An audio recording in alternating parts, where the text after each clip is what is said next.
Hi friends, ఈరోజు మరొక వీడియోతో నేను ముందుకు వచ్చేసాను. Simple and tasty tomato rice ఎలా చేసుకోవాలో చూసేద్దాం. కావాల్సిన ఇంగ్రీడియంట్స్: బిర్యానీ ఆకు, శనగపప్పు, టమాటాలు, పచ్చిమిర్చి, ఆనియన్స్, లాస్ట్ టేస్ట్ కోసం కొత్తిమీర. ఫస్ట్ ఒక ప్యాన్ తీసుకొని కాస్త వేడెక్కిన తర్వాత అందులో మనకు కావాల్సినంత ఆయిల్ వేసుకొని అందులో ఫస్ట్ లవంగాలు, జీలకర్ర, ఆవాలు, ఇలాచీలు, శనగపప్పు, బిర్యానీ ఆకు ఇలా అన్నీ వేసుకొని కొద్దిసేపు ఇలా మిక్స్ చేయాలి.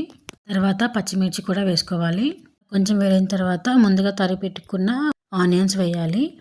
తర్వాత కొంచెం పసుపు యాడ్ చేయాలి. ఆనియన్స్ ఇలా ఫ్రై అయిన తర్వాత ముందుగా కట్ చేసి పెట్టుకున్న టమాటాలు వేసుకోవాలి. తర్వాత రుచికి సరిపడా ఉప్పు, కారం వేసుకోవాలి. మీకు ఇంకా ఎక్కువ టేస్ట్ కావాలనుకుంటే ధనియాల పౌడరు, మసాలా పౌడర్ ఇలా వేసుకోవచ్చు. నేను సింపుల్గా చేసుకుంటున్నాను కాబట్టి ప్రజెంట్ అవైతే ఏమి వేయట్లేదు.